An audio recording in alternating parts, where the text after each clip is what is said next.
이스라엘 예언과의 세계 미래 예언 속 한국의 모습. 이 예언은 인류 전체의 영적 진화와 구원의 방향을 제시하고 있다는 점에서 우리에게 더욱 깊은 울림을 줍니다.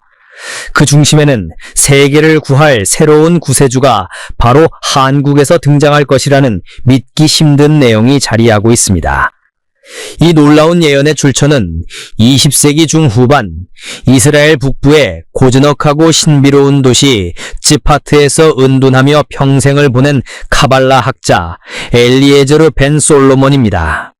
그는 대중 앞에 나서기를 극도로 꺼렸으며 그의 이름과 지혜는 소수의 제자들에게만 비밀스럽게 전해졌습니다. 그는 단순한 종교 연구가가 아니었습니다.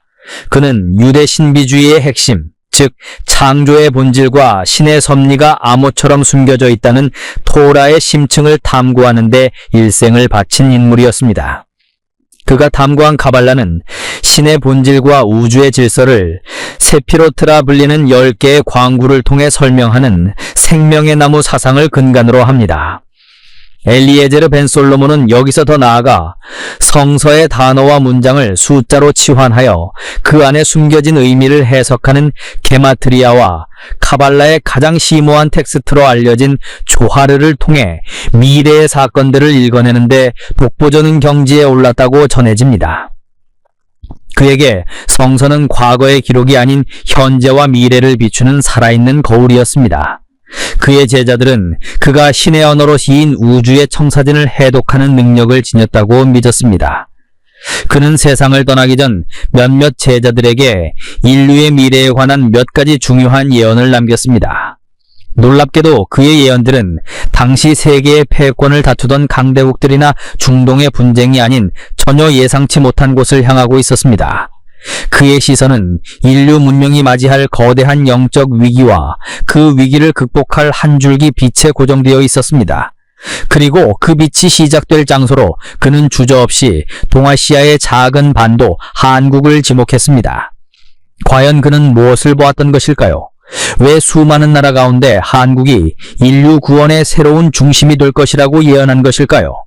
그의 예언은 섬뜩할 정도로 정확한 현실 진단에서부터 시작됩니다. 엘리에제르 벤 솔로몬의 마지막 예언이 지닌 무게를 이해하기 위해서는 먼저 그가 남긴 다른 예언들이 어떻게 현실화되었는지를 살펴볼 필요가 있습니다. 그의 예언은 모호한 은유에 그치지 않고 시대의 흐름을 꿰뚫는 놀라운 통찰력을 보여주었기 때문입니다. 그의 제자들이 기록한 비망록에는 세상을 놀라게 했던 몇 가지 예언들이 남아 있습니다. 가장 대표적인 것은 1980년대 초 냉전이 극에 달해 전 세계가 핵전쟁의 공포에 떨고 있을 때 남긴 예언입니다. 그는 제자들에게 이렇게 말했다고 합니다. 거대한 곰과 독수리가 서로를 향해 발톱을 세우고 있지만 머지않아 사람들의 손에 의해 세워진 거대한 장벽이 무너져 내릴 것이다. 철로 만든 담장이 아니라 불신으로 만든 담장이 허물어질 때 흩어졌던 형제들은 한 광장에서 다시 만나 춤을 추게 될 것이다 라고 말입니다. 당시에는 누구도 상상하지 못했던 이 예언은 1989년 베를린 장벽이 붕괴되고 동서독이 통일되는 역사의 현장에서 정확하게 실현되었습니다. 그는 정치나 군사적 분석이 아닌 인간의 자유를 향한 억압된 열망의 에너지가 임계점에 다다랐음을 영적으로 감지했던 것입니다. 또 다른 놀라운 예언은 오늘날 우리가 살아가는 정보화 시대를 정확하게 묘사하고 있습니다. 그는 세상을 덮는 보이지 않는 거미줄이 모든 사람의 집과 손안으로 파고들 것이다. 그 거미줄을 통해 인류는 역사상 가장 방대한 지식을 손에 넣게 되리라. 그러나 지식은 넘치지만 지혜는 마르고 연결될수록 고립된다 라고 경고했습니다. 이는 인터넷과 스마트폰의 등장을 놀라울 정도로 정확히 묘사한 것입니다. 특히 지식은 넘치지만 지혜는 마르고 연결될수록 고립된다는 통찰은 소셜미디어의 발달과 그로 인한 사회적 단절, 가짜뉴스의 범람과 같은 현대사회의 문제점을 수십 년 전에 이미 꿰뚫어 본 것이라 할 수 있습니다. 이러한 예언들은 엘리에제르 벤 솔로몬이 단순한 몽상가가 아님을 증명합니다. 그는 카발라의 신비로운 지혜를 통해 시대의 표면 아래로 흐르는 거대한 영적 조류를 읽어낼 수 있었던 인물입니다. 그의 예언이 과거에 대한 놀라운 적중률을 보여주었기에 우리는 그가 인류의 미래와 한국에 대해 남긴 마지막 예언을 결코 가볍게 흘려들을 수 없는 것입니다. 과거를 맞춘 그의 지혜가 이제 우리의 미래를 향하고 있습니다. 그는 먼저 인류에게 닥칠 어두운 시대의 도래를 경고합니다. 과거의 사건들을 놀라울 정도로 정확히 짚어냈던 엘리에제르 벤 솔로몬의 시선은 이제 인류가 맞이할 미래의 한복판으로 향합니다. 그의 마지막 예언은 희망을 이야기하기에 앞서 인류 전체가 통과해야만 하는 어둡고 혹독한 터널에 대해 먼저 경고하고 있습니다. 그는 이 시기를 영적 암흑기 혹은 거대한 공허의 시대라고 불렀습니다. 그의 예언에 따르면 인류는 역사상 가장 풍요로운 물질적 번영을 이루게 되지만 역설적으로 가장 빈곤한 영적 상태에 이르게 된다고 합니다.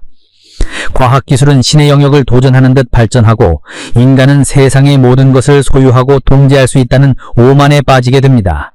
바로 이때 인류는 가장 위험한 우상 숭배에 직면하게 되는데 그 우상은 바로 자기 자신과 스스로가 만들어낸 물질적 가치들이라고 그는 지적했습니다. 엘리에제르 벤 솔로몬은 제자들에게 경전의 구절을 인용하며 이렇게 말했다고 전해집니다. 보라, 인류가 스스로 빚어낸 황금 송아지 앞에 엎드려 절하는 날이 오리니 그들의 눈은 황금의 광채에 멀고 그들의 귀는 진실의 속삭임을 듣지 못하리라. 그들은 더 높이 쌓고 더 빨리 달리고 더 많이 소유하는 것을 유일한 가치로 여기게 될 것이다. 생명의 존귀함은 숫자로 계산되고 사랑과 자비는 거래의 수단으로 전락하며 내면의 목소리를 듣는 지혜는 어리석음으로 치부될 것이다.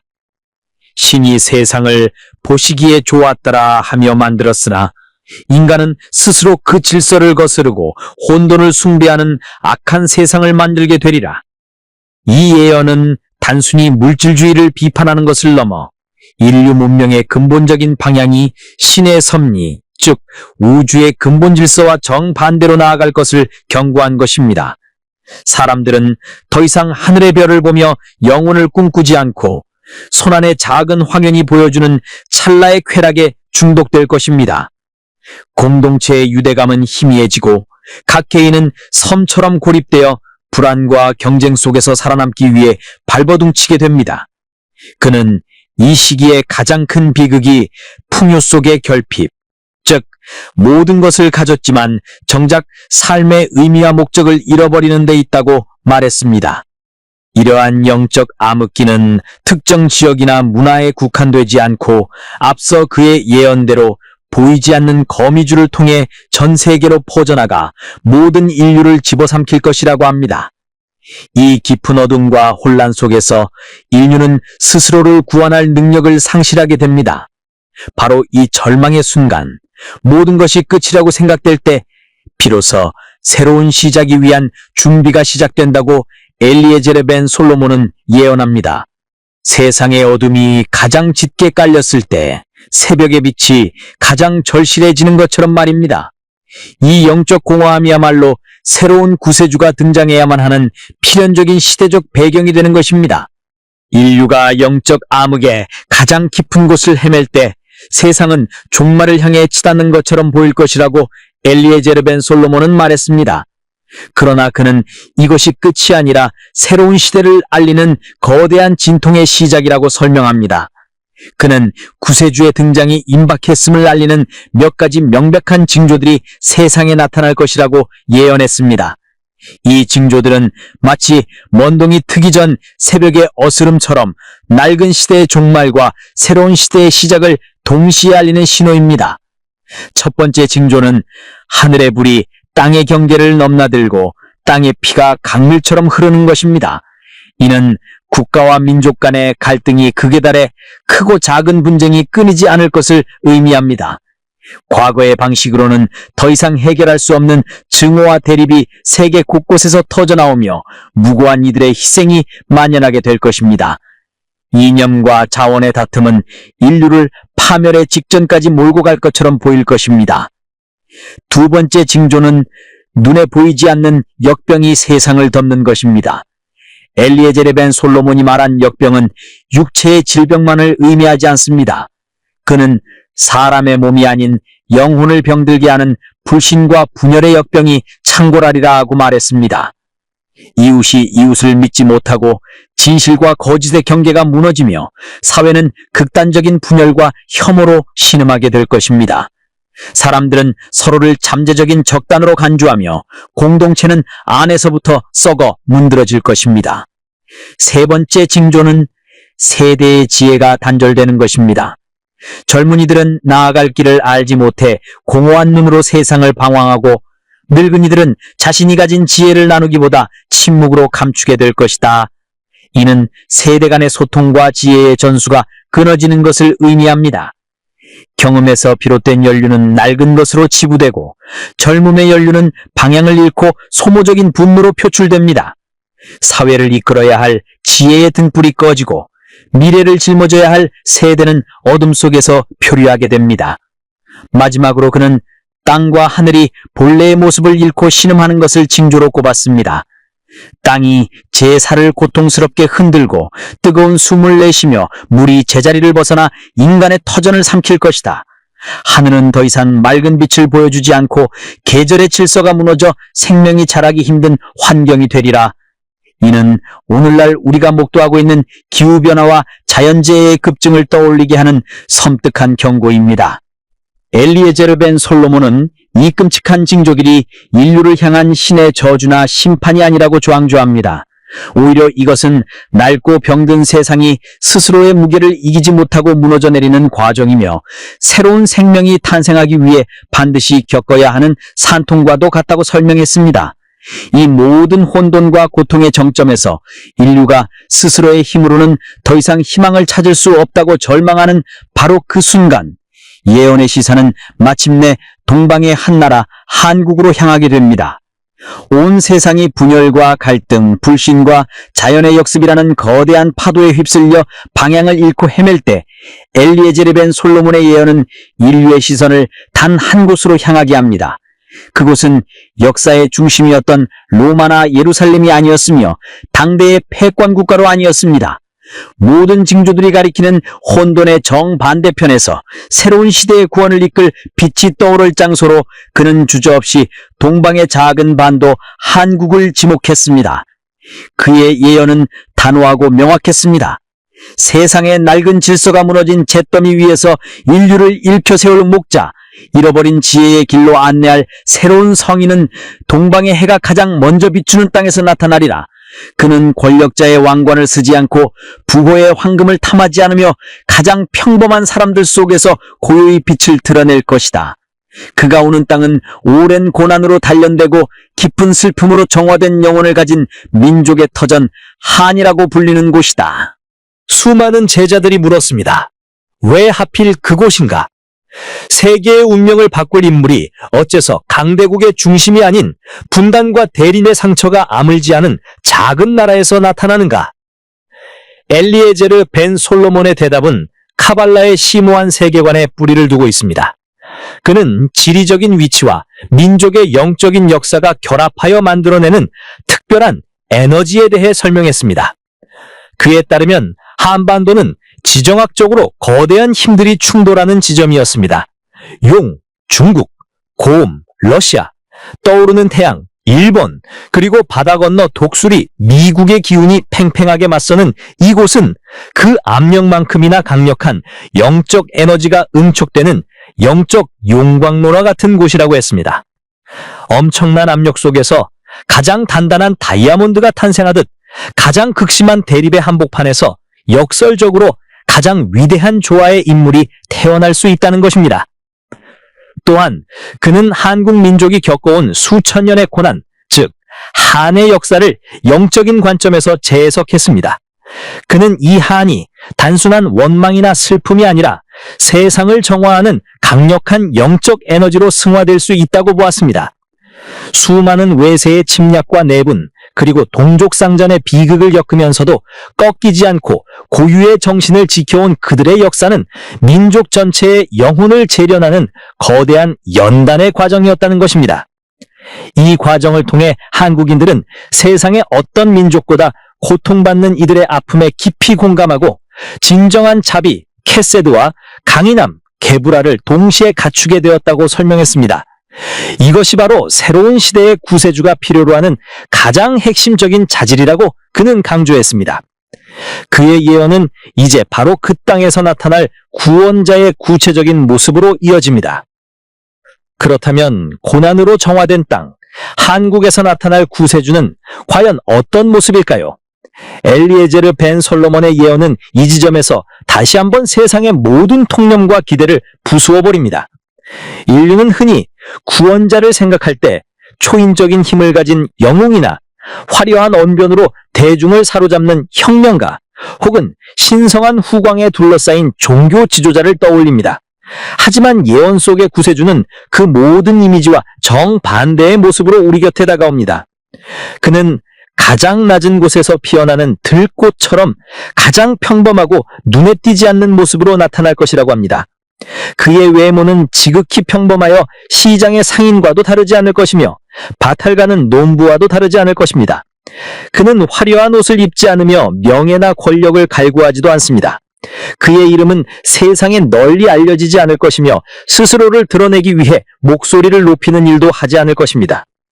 그는 부자나 권력자가 아닌 가난하고 소외된 이들의 이웃으로 살아가며 그들의 고통을 가장 가까이에서 함께할 것입니다.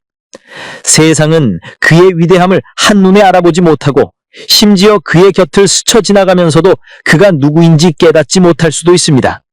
하지만 그의 내면은 세상의 그 누구와도 비교할 수 없는 깊이와 빛을 담고 있습니다.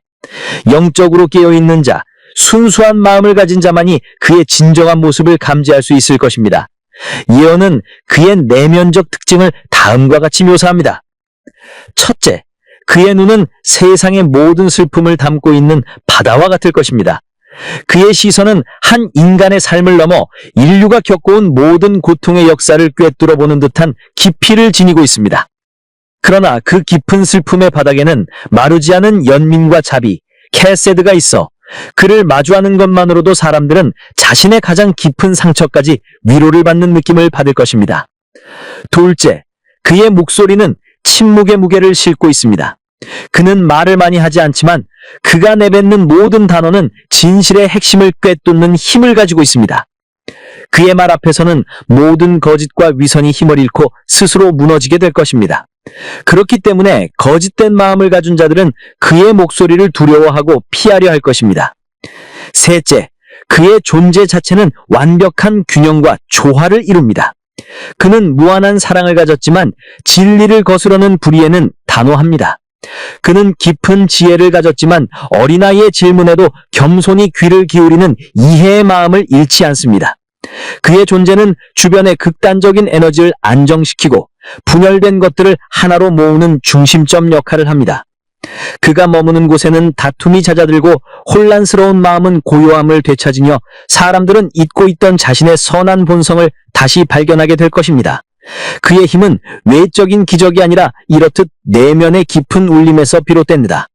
평범함 속에 위대함을 감춘 구세주, 그의 진정한 능력은 세상을 뒤엎는 물리적인 기적이 아니라 인류의 분열된 의식을 치유하고 통합하는 데서 발현됩니다. 엘리에제르 벤 솔로몬의 예언에 따르면 그의 가장 큰 능력은 현대 문명이 갈라놓은 모든 것들을 다시 하나로 결합하는 통합의 지혜입니다. 첫째, 그는 과학과 영성을 통합할 것입니다. 영적 암흑기의 인류는 증명 가능한 물질 세계만을 신봉하며 과학을 유일한 진리로 여겼지만 이는 결국 삶의 의미를 잃게 만드는 공허함으로 이어졌습니다. 구세주는 과학이 어떻게 하우에 대한 신의 섭리를 파헤치는 경이로운 도구임을 인정하면서도 영성이 그 외에 대한 해답을 품고 있다는 것을 명확히 보여줄 것입니다. 그는 물질의 법칙과 영혼의 법칙이 결국 하나의 근원을 가리키는 다른 표현이라는 것을 증명하며 인류의 지성을 한 단계 높은 차원으로 끌어올릴 것입니다. 둘째, 그는 영혼의 언어를 구사할 것입니다. 이는 단순히 여러 나라의 말을 하는 능력이 아닙니다. 그의 말과 행동, 심지어 그의 침묵까지도 모든 문화와 인종, 종교의 벽을 넘어 각 개인의 영혼에 직접적인 울림을 주는 소통 방식입니다. 사람들은 그의 말을 머리로 이해하기 전에 가슴으로 먼저 느끼게 될 것입니다. 마치 오랫동안 잊고 있던 고향의 노래를 듣는 것처럼 그의 가르침은 사람들의 내면에 잠들어 있던 신성을 일깨워 스스로 진리를 발견하도록 이끌 것입니다. 셋째, 그는 보이지 않는 진리의 인장을 지니고 있습니다. 이는 그의 이마나 손에 새겨진 물리적인 표식이 아닙니다. 그의 영혼에서 발산되는 순수한 진실의 파동 혹은 빛이라고 할 수 있습니다. 물질적 욕망과 거짓된 자아, 에고에 눈이 먼 사람들은 그의 위대함을 전혀 알아보지 못하고 그를 평범한 사람으로 여길 것입니다.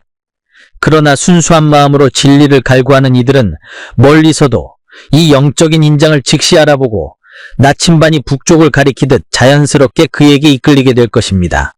이 인장은 누가 참된 길을 찾을 준비가 되었는지를 가려내는 영적인 시금석이 될 것입니다. 결론적으로 그의 역할은 인류를 대신해 모든 문제를 해결해주는 해결사가 아닙니다. 그는 인류를 심판하는 심판관도 아니고 맹목적인 복종을 요구하는 교주도 아닐 것입니다. 그의 궁극적인 역할은 인류가 스스로를 구원할 수 있도록 길을 열어주는 안내자이자 촉매입니다. 카발라 용어로 이는 티쿤 올람, 즉 세상의 개선 혹은 파괴된 세상의 복원을 의미합니다. 그는 모든 인간의 내면에 신의 불꽃이 숨겨져 있음을 일깨워주고 각자가 그 불꽃을 되살려 세상의 어둠을 밝히는 작은 등불이 되도록 영감을 줄 것입니다. 그는 세상을 구원할 단 한 명의 영웅이 아니라 모든 인류가 구원의 주체가 되도록 만드는 위대한 시작점이 되는 것입니다. 엘리에제르 벤 솔로몬의 예언은 구세주의 등장과 역할에서 그치지 않고 그 시대를 살아가는 우리 각자에게 무엇이 요구되는지에 대한 깊은 성찰로 이어집니다. 구세주가 한국 땅에 나타난다 하더라도 세상이 그를 알아보고 그의 메시지를 받아들일 준비가 되어 있지 않다면 그 위대한 구원의 빛은 어둠 속에서 홀로 빛나다 사라질지도 모릅니다. 그렇다면 우리는 무엇을 해야 하는가? 예언은 거창한 행동이 아닌 각자의 삶에서 실천해야 할 내면의 준비에 대해 강조합니다. 그는 이를 자신의 그릇을 준비하는 일에 비유했습니다. 새로운 시대의 맑은 물을 담기 위해서는 먼저 낡고 더러운 것들로 가득 찬 자신의 그릇을 비우고 깨끗이 닦아야 한다는 것입니다. 첫째, 채우기보다 비우기를 연습하라고 조언합니다. 이는 영적 암흑기를 지배하는 끝없는 물질적 욕망과 소유욕에서 벗어나는 것을 의미합니다. 더 많은 것을 가지려는 욕심, 더 높은 곳에 오르려는 명예욕, 타인에게 인정받고 싶어하는 과시욕을 의식적으로 내려놓을 훈련이 필요합니다. 마음의 공간이 이러한 헛된 것들로 가득 차 있는 한 진리의 지혜가 들어설 자리는 없기 때문입니다. 둘째, 자신의 삶을 진실 위에 세우라고 말합니다. 이는 작게는 일상에서 거짓말을 하지 않는 것부터 크게는 사회의 불의를 보고 침묵하지 않는 용기까지 포함합니다. 스스로에게 정직하고 타인에게 진실하며 공동체 안에서 정의를 추구하는 삶의 태도가 곧 깨끗한 그릇의 바탕이 됩니다. 진실되지 못한 삶을 사는 사람은 구세주가 가져올 진리의 빛을 감당하지 못하고 스스로 어둠 속으로 숨어버릴 것입니다. 셋째, 니웃의 아픔을 돌아보라고 가르칩니다. 구세주의 핵심적인 성품이 세상의 고통을 끌어안는 깊은 자비에 있듯이 그를 맞이할 준비가 된 사람 역시 타인의 고통에 공감하는 마음을 가져야 합니다. 나의 성공과 안위만을 추구하는 이기적인 삶에서 벗어나 주변에 약하고 소외된 이들에게 대가 없는 친절과 도움을 베푸는 삶을 살아야 합니다. 이 연민의 마음이야말로 영혼의 언어를 이해할 수 있는 유일한 귀가 될 것입니다. 결론적으로 엘리에제르 벤 솔로몬의 예언은 우리에게 두려움이나 공포를 주기 위함이 아닙니다. 세상에 나타날 징조들은 끝을 알리는 신호가 아니라 새로운 시작을 위한 진통의 소리입니다. 그의 예언은 우리에게 수동적으로 구세주를 기다리라고 말하지 않습니다. 오히려 우리 각자가 자신의 삶 속에서 작은 구원을 실천함으로써 위대한 구원의 시대를 맞이할 준비를 하라고 촉구하는 희망의 메시지입니다. 구세주는 홀로 세상을 바꾸는 영웅이 아니라 준비된 많은 사람들의 마음을 하나로 연결하여 새로운 세상을 함께 열어갈 첫 번째 불꽃이 될 것입니다. 그의 예언이 실현될지 언제 어떻게 이루어질지는 아무도 알 수 없습니다. 하지만 한 가지는 분명합니다. 그의 메시지는 먼 미래의 신비로운 이야기가 아니라 바로 오늘을 살아가는 우리의 삶의 갈림길에서 시작되고 있다는 것입니다. 어떤 세상을 맞이할 것인지는 결국 우리 각자의 선택과 실천에 달려 있을지 모릅니다. 여러분이 생각하시는 분이 있다면 댓글로 남겨 공유해 주세요. 시청해 주셔서 감사합니다.